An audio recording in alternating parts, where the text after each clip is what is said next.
de femme à femme. Bonjour, je suis Hélène et je vous invite à découvrir en toute simplicité les instants de vie d'une femme qui pourraient vous toucher, vous inspirer ou tout simplement changer la vôtre. Une chose est certaine, ces témoignages ne vous laisseront pas indifférents. Bonjour à toutes et à tous, bienvenue dans ce nouvel épisode, dans ce premier épisode du podcast de Femme à Femme de l'année 2024. Merci d'avoir été avec moi en 2023, en 2022 déjà, oui, j'ai commencé en 2022, ouh là là, comme le temps passe et le bonheur est toujours intact, intense. Je commence l'année avec une femme qui, lorsque je l'ai entendue parler, quand je l'ai regardée parler, j'ai su qu'elle avait des choses à dire. Enfin, je devinais qu'elle avait des choses à dire. Je suis allée vers elle, elle a accepté de venir à mon micro et j'en suis extrêmement heureuse et vraiment très heureuse de commencer l'année 2024 avec elle parce que j'aime son énergie. Donc, je suis vraiment très heureuse de l'accueillir. Bonjour Linda. Bonjour Hélène, je suis très honorée en fait. C'est moi qui suis très touchée. Je suis très contente que tu aies accepté de venir. Merci à toi de m'avoir invitée, d'avoir perçu ça en moi. Non, parce que on a échangé un petit peu en amont et tu m'as dit une chose qui m'a vraiment touchée, qui est que c'est moi qui ai l'habitude d'observer les autres, d'écouter les autres et je n'ai pas l'habitude, tu n'as pas l'habitude qu'on te regarde et qu'on t'observe toi et c'est ce que j'ai fait ce jour-là. Oui, effectivement. Donc, je me suis dit, ouais, Linda, je suis sûre qu'elle a des choses à dire parce qu'elle fait au quotidien quelque chose d'extraordinaire, pour moi en tout cas. Mais pour arriver jusque-là, elle a dû passer par certainement des choses pas faciles parce que c'est ce que ton regard m'a dit ce jour-là. Alors, j'aimerais savoir ce qu'aujourd'hui tu auras envie de partager. Quelle tranche de ta vie tu auras envie de partager avec nous? Je pense que je vais partager avec vous le cheminement, je pense. C'est plus le cheminement qui m'a emmené là où le jour où tu m'as ressenti, perçu. Et c'est marrant parce que tu sais quoi, on est au début d'une nouvelle année et je me suis rendu compte quand je faisais ma rétrospection de l'année précédente que je suis à un stade de ma vie où j'aime la femme que je suis, où je suis devenue fière d'elle. Ça n'a pas toujours été le cas et c'est tout un cheminement ça. Et c'est au travers de ce cheminement-là que je suis arrivée aussi à faire le métier que je fais. Si tu veux bien, on va au fur et à mesure explorer les différentes étapes. Je suis une petite fille qui s'est imposée dans la vie puisqu'elle n'était pas attendue. Dans un contexte assez, j'ai envie de dire, particulier. Donc mon père ne voulait pas de moi.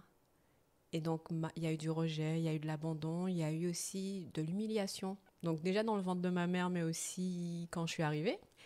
Et c'est quelque chose qui a duré longtemps. Donc j'ai eu son absence, mais j'ai eu aussi des blessures profondes venant de lui. Tu as été élevée uniquement par ta mère? Voilà, par ma mère, ma grand-mère aussi qui était présente dans la maison. Et j'ai eu aussi celui que j'appelle Papou. C'est un homme qui est venu après, donc c'est le compagnon de ma mère qui est venu après, qui au début avait cette présence, mais moi j'avais les yeux fixés sur mon père. Et j'ai beaucoup attendu de lui, j'ai attendu qu'il me reconnaisse, j'ai attendu qu'il m'aime, j'ai attendu qu'il m'encourage, mais il n'a jamais donné ça. Et on dit que rien n'arrive par hasard. Et ça m'a pris des années, mais j'ai fini par comprendre en fait que cette reconnaissance, c'est moi qui devais l'avoir pour moi-même. Cet amour que j'attendais tant venant de lui, je l'ai trouvé au travers de moi-même. C'est clair que j'avais quand même une mère aimante. Mon papou, je l'ai baptisé Papou, c'est moi qui ai choisi de l'appeler comme ça. Alors, si tu veux, c'est moi qui l'ai choisi. Parce que je l'ai choisi quand j'étais adolescente, parce que je sentais ce vide et ce manque, en fait. Je ne recevais pas la nourriture dont j'avais besoin pour me développer. J'aime bien dire que nous sommes tous et toutes, donc, des graines. Et en fait, on va puiser dans la terre ce qu'il faut pour qu'on puisse devenir des arbres flamboyants. Petite, je pense qu'à un moment donné, je sentais qu'il me manquait quelque chose. Et je me suis autorisée à aller chercher ça. Et Papou était la présence qui était là, la présence masculine, mais c'était une présence qui m'apportait une partie de ce dont il me manquait. Et donc, je l'ai choisi. Je lui ai dit, ben voilà, ben, t'es mon papou à partir d'aujourd'hui. C'est marrant que tu l'aies décidé à l'adolescence. L'adolescence qui est en général une période considérée comme très délicate dans le développement des êtres humains. C'est à l'adolescence que tu l'as choisi. Oui, mais c'est parce que j'étais en crise. Tu sais, j'ai passé toute la vie avant, toutes les années d'avant à essayer de construire quelque chose avec mon père. J'ai attendu, tu sais, c'est comme si tu as un arbre, tu attends de recevoir de l'eau, d'être arrosé, mais ça ne vient pas. Mais à côté de toi, tu vois, il y a un petit étang d'eau par là. Donc, au lieu d'attendre d'être arrosé à gauche, il y a un étang d'eau, tu développes des racines par là. C'est bien de Tu l'avoir vas perçu. puiser. Je pense que c'était... J'ai grandi, il faut savoir aussi, j'ai grandi dans la méditation. Donc, Dans la méditation, dis-moi. alors, ma mère pratiquait la méditation, mes parents pratiquaient de la méditation. Si tu veux, c'est un peu imprégné de la philosophie indienne et on pratique la méditation sur le soin intérieur. Donc, j'ai grandi dans ça depuis toute petite, en fait. Je crois que la première fois où j'ai vraiment médité, où j'ai suivi toutes les instructions, j'avais 6 ans. Ah oui. Oui. Je crois que c'est ce qui m'a aussi permis de me reconnecter à moi, de sentir là où il y avait des manquements. Et je pense que c'est important pour un enfant, parce que dans la société actuelle, on n'encourage pas les enfants à se sentir. La méditation m'a encouragée à me connecter à mon intérieur. Et en faisant ça, je pense que j'ai pu sentir que là, il me manque ça. J'aurais aimé qu'il y ait tel truc et je ne l'ai pas là. Je crois que c'est cette introspection qui a vraiment permis de m'aiguiller, je pense. Et donc, cette méditation, je pense, c'est pas juste une seule journée où je méditais et puis tout arrivait. Oui, c'est clairement. tous les jours, je médite et c'est pas nécessairement que je ressens quelque chose ce jour-là, mais c'est des prises de conscience au fur et à mesure. Donc, je réalise que oui, mais en fait, là, j'ai un homme qui est dans la maison avec moi. C'est vrai que c'est pas mon père, mais il joue le rôle, il est présent. Je me foule la cheville, il est là, il m'emmène à l'hôpital. Le matin, il vient me chercher, il m'emmène à l'école. On m'appelait la princesse grâce à lui, en fait. Parce que le matin, il me déposait devant l'école. J'avais horreur de ça. Hein. Mais il me déposait devant l'école. Il venait me chercher devant l'école. Ça veut dire qu'il ne voulait pas que je marche trop.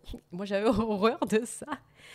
Et des fois, je lui disais, mais c'est pas la peine de venir aussi près, mais plus loin, je vais venir. Et non. Et tu sais que grâce à ça, les élèves me respectaient. Les autres, les garçons me respectaient, en fait.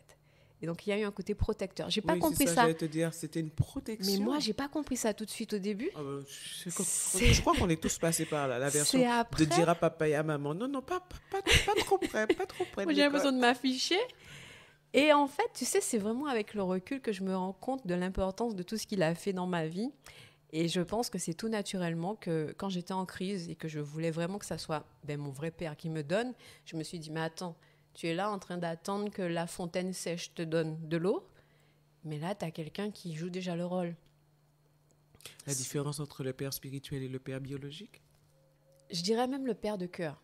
C'est plus ça, parce que la différence, c'est que j'ai réussi à construire une connexion émotionnelle avec Papou. Mon père, si tu veux, à un moment... durant ma crise d'adolescence, j'ai voulu le rejeter. J'ai voulu le renier. Je suis arrivée à ce stade-là et c'est ma mère qui m'a dit « Oh là, non. C'est ton père, en fait. Même s'il a tous ses défauts, tous ses manquements, c'est grâce à lui si tu es là. » Ça, c'est une parole qui m'a beaucoup touchée parce que moi, je souffrais beaucoup à cause de lui. Et cette phrase-là m'a réconciliée avec lui, mais ça ne veut pas dire que j'ai été réconciliée par rapport au fait qu'il soit mon père. Ça veut dire que je respecte le fait que tu aies pu me permettre d'être ici. Merci pour la vie. Mais la connexion émotionnelle ne s'est pas établie, en fait. Mais tu le voyais, ton père ? Oui. De temps en temps, oui. Mais dans les interactions qu'on avait, c'était toujours blessant. Et c'est difficile à dire, mais je crois que c'est la première fois que je vais le dire comme ça. C'est l'homme qui m'a le plus déchiqueté le cœur. Tu vois le terme que j'utilise ? Ah oui. Ça montre à quel point... il te l'a mis en 1000 morceaux. Ah oui. Toutes les fois où c'est toujours moi qui ai été vers lui pour essayer de réconcilier, de cicatriser. Mais c'est un homme qui avait une vie par ailleurs ? C'est-à-dire construite avec une femme, des enfants. Non. À l'époque, quand j'étais petite, il était célibataire. Et en fait, je ne sais même pas si on peut rentrer là, mais j'ai vu défiler, moi, des femmes. Et donc, si tu veux, même à un moment donné, j'ai eu l'impression qu'il me mettait en compétition avec certaines de ces femmes. Je pense que c'est une des expériences qui m'a le plus blessée. C'était la période de Noël. Donc, tu sais, pour les enfants, Noël, c'est... Et il y avait en fait l'arbre de Noël de son travail. Et donc, j'avais la date en avance. Et comme à chaque fois, avec ma mère, on allait chercher nos robes. Donc, on a fait le shopping pour que je sois jolie pour l'arbre de Noël. Tu avais quel âge? Je devais avoir 6 ou 7 ans. Et moi, c'était un moment précieux pour moi parce que c'était un moment avec lui. Donc, je partais, même si on passait pas toute l'après-midi ensemble, mais je sais que c'est lui qui vient me chercher. On va là. Et ensuite, c'était pas beaucoup, mais c'était en même temps beaucoup pour moi. C'était précieux. Et donc, je me suis préparée. Il m'avait donné 1 heure et j'attends impatiemment. Et l'heure arrive, je ne le vois pas. Donc, un petit moment après, je l'appelle. Il me dit, oui, je viens. Attends-moi, ne t'inquiète pas, je viens. Donc, une demi-heure, 1 heure passe. Allô, t'es sûr que tu viens? Mais moi, j'attends et tout. Il me dit, si, je viens. Non, mais attends-moi, je viens. Donc, je reste à attendre sur la véranda. Et ma mère me dit, mais rentre, viens t'asseoir. Non, j'ai dit non, je reste là parce qu'il m'a dit qu'il vient. Donc j'attends avec détermination. Mon papa vient me chercher. Ne me dis pas qu'il ne s'est pas présenté. C'est pire en fait parce que je le vois passer et pas avec l'intention de s'arrêter. Et quand il voit que je suis sur la véranda, il klaxonne, pip pip. Il me fait un petit coucou. Il continue sa route, donc il ne s'arrête pas. Et je constate qu'il y a une femme à côté de lui.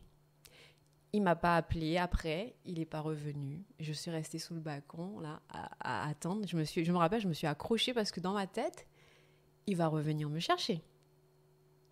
J'ai passé pratiquement toute l'après-midi. J'ai passé pratiquement toute l'après-midi là. Et à un moment donné, Papou était là, maman était là, ils sont venus me dire, mais non, mais viens, rentre, on va faire autre chose, on t'emmène au cinéma ou on va quelque part d'autre. J'ai un frère, donc ma mère a eu un enfant avec Papou. Et donc, ils me disent, mais on va à l'arbre de Noël de mon frère, si tu veux. Et moi, j'ai dit, non, mon père va venir me chercher. Je suis restée accrochée là, au balcon, à l'attendre jusqu'à ce que le soleil se couche. Il n'est pas venu. Il n'a pas appelé, il ne s'est pas excusé jusqu'à aujourd'hui. Et vous n'en avez jamais parlé? Moi, je n'ai jamais parlé après ça, mais je sais que ça a laissé une blessure profonde. Ça, c'est de l'abandon, c'est de l'humiliation, c'est ce dont je viens de te dire. C'est tout résumé. Justice, C'est beaucoup de choses. Et il y a eu ça tout au long de ma vie, en fait. Des petits incidents comme ça, très subtils, des petites remarques, toujours à tout rejeter. C'est comme si c'était de ma faute à chaque fois. Mais tu as toujours contact avec lui? Oui, parce qu'aujourd'hui, si tu veux, tu m'entends parler là, je pleure pas. Mais pendant très longtemps, je pouvais pas mentionner un bout de ma vie en lien avec lui sans que je pleure comme un bébé. Là, j'ai cheminé, c'est vrai, je te parlais de cheminement. Il y a des années de travail pour cicatriser chacune des blessures. Donc aujourd'hui, je suis en paix vis-à-vis de lui, de ce qu'il a pu me faire. Et tu vois la phrase que je te disais où ma mère m'a dit, c'est ton père en fait. Donc si tu veux, dans la démarche spirituelle, je reconnais que je l'ai probablement choisi pour être mon géniteur. Tu sais quoi? Dans cette philosophie indienne, on apprend à percevoir les leçons plus grandes en fait. Et grâce à ce vécu avec lui, j'ai appris c'est quoi le pardon. Ah, clairement. Tu vois? J'ai dû apprendre à pardonner cet homme qui m'a déchiqueté le cœur pendant plusieurs années et qui n'était pas censé faire ça. Il était censé me protéger, m'aimer, me montrer, mais c'est quoi un père aimant et protecteur. Il n'a pas su jouer ce rôle et j'ai même envie de dire, c'est pas grave. C'est pas grave. Aujourd'hui, je parle comme ça. Ça n'a pas été. Je t'ai dit, j'ai voulu le renier. Il y a un moment donné où j'avais beaucoup de colère et de haine. Mais c'était parce que je l'aimais et que je voulais qu'il m'aime en retour et qu'il me reconnaisse. Mais ça s'est pas passé comme ça. Et donc, j'ai dû apprendre, mais tout ce que je viens de te dire, l'amour que je voulais qu'il m'apporte, j'ai dû le trouver ailleurs déjà. Mais j'ai surtout compris que c'est moi qui devais m'aimer en premier. Me reconnaître. Se reconnaître, c'est, pour moi en tout cas, c'est déjà identifier là où on a mal. Et c'est dans ce processus-là que j'ai commencé à sentir mes blessures. Waouh, il y a eu ça. Par exemple, l'anecdote que je viens de partager avec toi, il fallait reconnaître ça. Et là, quand tu reconnais ça, quand tu te remémores, parce que le cerveau a cette manière de te protéger en faisant disparaître certains souvenirs. Absolument. Il fait ça super bien. Mm-hmm. Et puis, au moment où tu es dans le moins, ça fait que faire... Ça fait que revenir à la surface. Moi, je vois ça comme une gifle. Je dis même pas revenir à la surface, ça fait que exploser. C'est comme une gifle. Tu te dis, wow, ça sort d'où ce truc? J'avais oublié ça. Et donc, au fur et à mesure, les choses remontent. Et quand je te dis au fur et à mesure, c'est vraiment sur des années. Et je crois que notre corps est aimant et bienveillant envers nous. Et je crois qu'il sait ce qu'on est en capacité de supporter dans un certain laps de temps. Parce que si tout était remonté d'un coup, je ne pense pas que j'aurais peut-être su gérer. Et c'est là que je prends conscience que durant ma petite enfance, j'étais quand même très grosse. Et tu sais qu'un de mes surnoms, c'était Gros Femme là. Ah oui. Il y a eu Gros Femme là et il y a eu Américaine là. C'était des surnoms qu'on me donnait comme ça. Parce que j'étais Américaine, boulotte. là. Oui, et je te parle américaine parce qu'ils sont gros. Désolée. En fait, la personne qui utilisait ce terme, c'était parce qu'ils avaient tendance à être obèses. Donc, je ne sais pas si tu vois une gamine qui a peut-être 3 ans.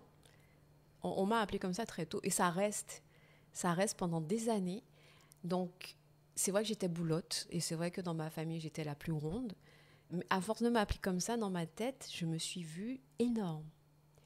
Et quand je regarde les photos aujourd'hui de quand j'étais plus jeune, je me dis, mais en fait, je n'étais pas aussi énorme que je pensais. C'est à force de l'avoir répété, de l'avoir entendu, je me le suis approprié, cette grosseur.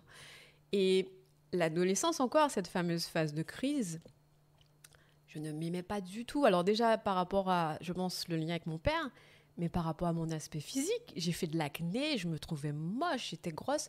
Et j'ai eu des seins très tôt, et j'ai eu des seins qui se sont développés, plus parce qu'on m'appelait aussi gros tété. Donc tu vois, il y a ce truc de gros qui est partout, qui me poursuit. Et je pense que... Et après, j'ai compris ça. Qui te poursuivait? Oui. Hein? Oui, on est d'accord. Non, je suis en paix aujourd'hui, mais je raconte l'histoire qui m'a poursuivi pendant longtemps parce que justement, je ne m'acceptais pas. Et parce que surtout, je crois que ça vient de là, je ne m'aimais pas. Et je crois que c'est de là que ça vient. Et c'est pour ça que je fais le lien avec la relation avec mon père. Je crois que petite, j'ai dû vivre des choses qui m'ont fait me sentir tellement rejetée et nulle, entre guillemets, ou pas méritante d'être aimée. Tu voulais te rejeter toi-même? Je pense que mon corps a créé ça pour être encore plus moche et plus rejetable. Voilà. Mais voilà, je pense que c'est ce qui s'est passé parce que quand je regarde les autres membres de ma famille, j'étais vraiment différente. À l'adolescence, donc déjà ma mère avait observé ça, elle m'a fait voir un médecin qui lui a dit, je crois que c'était à l'âge de 10 ans, il vaut mieux qu'elle perde avant l'adolescence un peu, parce que sinon, à l'adolescence, elle risque de devenir obèse. Donc j'ai fait mon premier régime, suivi par un médecin, je devais avoir 9-10 ans. Ah oui, quand même, 9-10 ans. Oui. Un régime? Oui. Alors, c'était pas un truc draconien, j'étais vraiment suivie. J'ai maigri et comme elle avait prédit, le médecin, à l'adolescence, ça a fait yo-yo. Donc, heureusement que j'avais maigri parce qu'en fait, j'avais regrossi encore et je pense que j'aurais vraiment été ce que je redoutais, en fait, énorme. Obèse. Oui. L'adolescence, c'est une phase très difficile pour moi parce que il faut gérer ma prise de conscience que mon père, en fait, il va jamais changer. Encore rejeter des blessures qu'il rajoute aussi par son comportement. Et moi qui m'aime pas et je suis devenue garçon manqué parce qu'il fallait cacher les rondeurs. Donc, c'était des t-shirts très larges. Je pense que j'aimais bien quand les garçons me voyaient plus comme leur pote que comme la fille. Toi, là. Parce que quand je commence à avoir des seins, les gars, ils te voient plus comme leur copine. Oui, mais tu rejetais ta féminité. En fait. Ah non, mais là, j'étais à fond. Et toutes les fois où un homme me regarde, enfin un garçon me regardait en mode toi, je réagissais avec violence, en fait. Et c'est marrant. Mais c'est parce que je voulais justement te parler de l'impact que l'attitude de ton père a pu avoir sur tes relations avec le sexe masculin. Ah, mais j'ai attiré des hommes qui ressemblaient beaucoup à mon père. Normal. Alors, mais ça va Normal, très loin. Quand je te dis ça, tu sais... Beaucoup de psy diraient normal. Tu sais, quand je te dis ça, ça va même très, très loin. Alors, de par mon cheminement, je suis partie à l'étranger et je suis revenue. Quand je reviens en Guadeloupe, le premier homme que je fréquente ressemble dans la configuration de sa vie à mon père. Peut-être pas physiquement, mais dans la configuration de sa vie, c'est-à-dire le passif qu'il a eu quand il a rencontré ma mère, le nombre d'enfants qu'il avait, la carrière. Je dis, mais attends. Et c'est après que dans le moment, tu réalises pas nécessairement. C'est après que tu te dis, mais attends, c'est flagrant. Et cet homme-là, donc ça a été terrible comme histoire, ça m'a vraiment blessée. Encore une fois, les mêmes blessures que j'ai eues avec mon père. Tu n'avais pas encore réglé le problème avec ton père? Mais attends, c'est là que je commence à régler, là. Je crois que c'est là qu'on règle tout. Puisque je prends conscience, si tu veux. Alors là, je reviens avec mon bagage déjà professionnel. Donc, j'ai déjà une autre ouverture d'esprit. Quand je vis cette expérience avec cet homme-là, je réalise en fait peut-être les blessures de mon père. Je réalise qu'est-ce qu'il a pu avoir et qui l'a entraîné à se comporter comme ça avec moi. Je ne suis pas en train de pardonner tout de suite, mais je comprends mieux. Je comprends aussi que la leçon véritable que j'ai à apprendre, c'est de me protéger. S'aimer, c'est déjà apprendre à se protéger. S'aimer, c'est pas juste aller chez l'esthéticienne et on se fait bébelle. C'est pas ça, hein. Ça c'est trop facile. Ça. Non, ça c'est mettre de la pommade. Oui, ça c'est facile. Les choses. Mais quand on s'aime véritablement, on veut le meilleur pour soi. Et donc, on apprend à dire stop. Ça, je ne mérite pas ce comportement-là. Et tu peux toujours dire que tu m'aimes. Ça, pour moi, ce n'est pas de l'amour. Pour moi, et ce n'est pas ce que je veux dans ma vie. Ça a été difficile, mais une fois qu'on apprend à faire ça, j'ai envie de dire que on atteint un niveau d'amour et de respect de soi, de sa personne. Savoir ce qu'on mérite. Je crois que c'est un cheminement, ça. Parce que avec cette relation, j'ai permis donc ça n'a pas duré très longtemps dans le temps, je suis assez fière de ça, mais j'ai quand même toléré certains comportements, des mensonges, des trahisons, je suis pas fière de cette relation du tout, hein. Mais grâce à elle, mine de rien, c'est là où j'ai dû prendre 10 ans de maturité d'un coup. Elle a duré combien de temps, cette relation? Peut-être si on oublie un peu les petites pauses qu'il y a eu, disons en gros une année. Ah oui, ce fut court.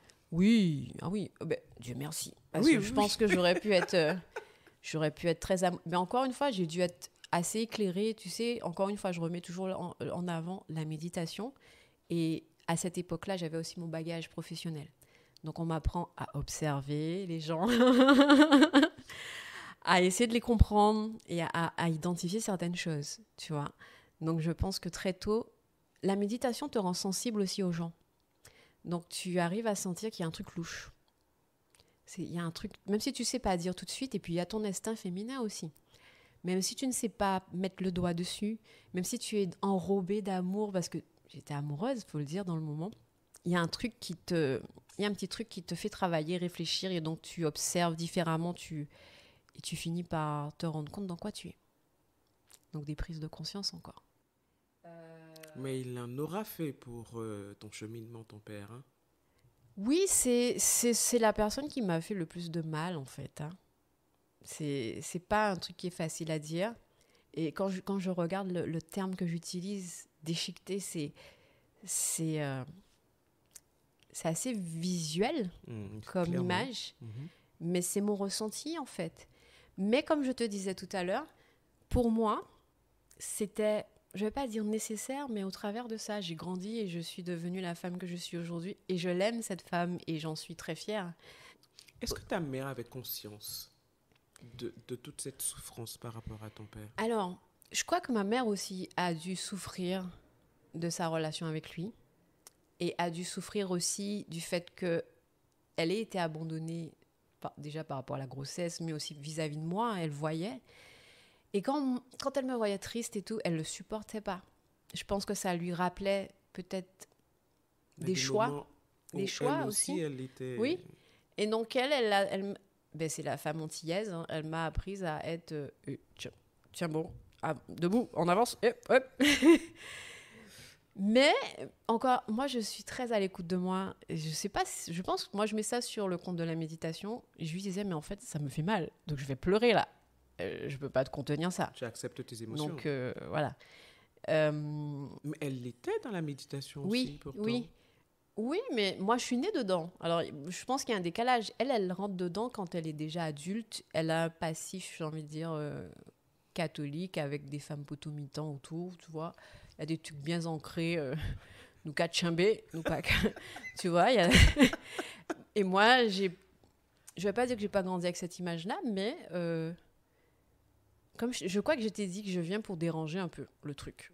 J'ai toujours eu cette sensation que mes idées, ma vision des choses, ça dérange, ça sort du truc commun. Et quand je reçois des gens, par exemple, dans le cadre de mon métier, il y a beaucoup de femmes potomitans. Et moi, je leur dis, mais arrêtez avec ces histoires de poteau mi-temps. mi-temps. Vous ne réalisez pas qu'un poteau, c'est un morceau de bout de bois mort. Hein? Ça attire quoi? Des poules bois, des toiles d'araignée, des rats, des fois. Dans la maison, ce n'est pas ce qu'on voit. Ce n'est pas le poteau qu'on voit dans une maison. Et les hommes ont réussi à vous faire croire qu'en étant un poteau mi-temps, vous étiez waouh! C'est dégueulasse quand même. Hein? Parce que mine de rien, le poteau, il est là debout. C'est sûr qu'il a un rôle essentiel. Mais il fait que porter tout ce qu'on met dessus, quoi. Et il ne choisit pas, il subit sa vie. Et là où j'emmène les femmes, et c'est parce que j'ai compris ça au travers de mon cheminement. Je te disais tout à l'heure, nous sommes tous des graines. Mhm. Et pour moi, la femme antillaise devrait apprendre plutôt à s'identifier à un arbre flamboyant. Tu vois l'image, comment elle est différente? Un arbre, ça grandit, ça choisit, ça se permet d'évoluer. On ne reste pas figé là au milieu de la maison. Déjà, tu peux sortir de la maison. Permets-toi de vivre. Choisis pour toi, pour que tu puisses arriver à déployer tes racines. Va chercher ta nourriture. Ça veut dire qu'il faut identifier ce qu'il te faut pour que ton cœur aille mieux, pour que tu puisses te sentir épanoui. Ça veut dire que tu dois te connaître. Il faut puiser. Et il faut aussi t'autoriser à aller chercher parce que tu es mérite. Tu vois, on a tendance à rester là à attendre que ça vienne. Non. En tant que femme qui cherche à grandir et à se faire du bien, on a le droit d'aller chercher ce qui nous fait du bien. Mais il faut savoir déjà ce qui nous fait du bien. Et ensuite, l'image de l'arbre flamboyant, c'est que l'arbre grandit et déploie ses ailes. Ça veut dire que tu as le droit d'être qui tu veux être.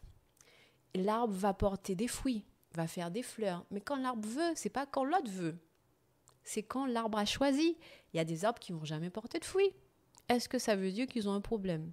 Le bon Dieu ne les a pas fait disparaître. Ça veut dire que le bon Dieu dit, tu as le droit d'être là. Tu choisis. Et c'est ça la grande différence pour moi entre poteau mi-temps et un arbre vivant. Le poteau mi-temps subit, l'arbre choisit. L'arbre choisit. Et l'arbre choisit d'autant plus qui sait que l'arbre porte. Le poteau mi-temps subit parce qu'il porte tout. Si tu montes sur l'arbre et que l'arbre ne veut pas que tu restes là, il casse sa branche. Saute où là? Et donc, tu vois, l'arbre est responsable de lui. Et je rêve d'un monde où il y a plus de femmes flamboyantes qui deviennent responsables d'elles-mêmes et qui choisissent pour elles et qui ne subissent pas la vie. Alors, tu sais, en général, quand je reçois une femme, je lui demande toujours qu'est-ce qu'elle aura envie, quel message qu'elle aura envie de faire passer. Mais celui que tu viens tout juste de faire passer, je pense, très fort. Et la résultante, justement, de toute cette expérience qui t'a été donnée de vivre avec notamment ton père, et toutes ces personnes que tu as croisées qui étaient là pour te rappeler que tu n'avais pas encore fini avec lui. Non, mais c'est ça. Non, mais c'est vraiment c'est exactement ça. C'est vraiment ça. J'aimerais aujourd'hui, en direct, c'était absolument pas prévu, Non, c'était pas. te proposer, parce que comme je te l'ai dit, c'est vrai que j'aime que mes podcasts ne durent pas trop longtemps, et que, comme je l'avais pressenti, tu as énormément de choses à dire. J'aimerais t'inviter à revenir à mon micro une seconde fois. Eh ben. Parce que je crois qu'aujourd'hui, tu as partagé quelque chose de très fort qui a été cette relation avec ton père. Mais il y a autre chose. Et c'est cette autre chose aussi que nous allons ensemble, si tu le veux bien. Oui, je veux bien. Échanger sur c'est sur cette autre chose que nous allons une autre fois échanger, si tu acceptes. Je vous Avec le dis plaisir, en direct oui. live, je lui demande de revenir. Non, j'accepte. Tu sais pourquoi? Parce qu'au début, je t'ai dit, c'est un cheminement. Mhm. Et ce que j'ai partagé aujourd'hui avec toi, c'est la base. C'est l'étape 1. C'est la base parce que c'est le fondement. Oui, c'est sur ça que je me suis appuyée pour déployer mes ailes, justement, pour permettre à mon arbre de déployer ses branches. Si tu veux, c'est la partie la plus, entre guillemets, difficile. Et après, ce qui suit, c'est d'autres difficultés, mais à ce moment-là, j'ai déjà toute la force qu'il faut. Enfin, j'ai déjà la base pour, pour oser. Je crois que ça sera le fil conducteur pour la prochaine fois, oser. Eh bien, écoute, c'est un verbe que j'adore, le verbe oser. Alors, nous oserons ensemble une prochaine fois. Avec plaisir. Merci d'avoir partagé cette relation au père qui est importante, qui est très importante, la relation aux parents, à aux parents que l'on a choisis, parce qu'apparemment, pour ceux qui y croient, notre âme choisit nos parents. Merci d'être venu. Alors, à très, très, très, très vite. À très vite. Parce que j'ai hâte de continuer cet échange. Merci Moi à toi, aussi. Linda. Merci, Hélène. Bonne journée à toi. Pareillement. Merci d'avoir partagé ce moment avec nous. Ce podcast est disponible sur toutes les plateformes. Donc, n'hésitez pas à liker, à laisser des commentaires pour aider à son développement et puis, pourquoi pas, être mon invité un de ces jours. En attendant, prenez soin de vous.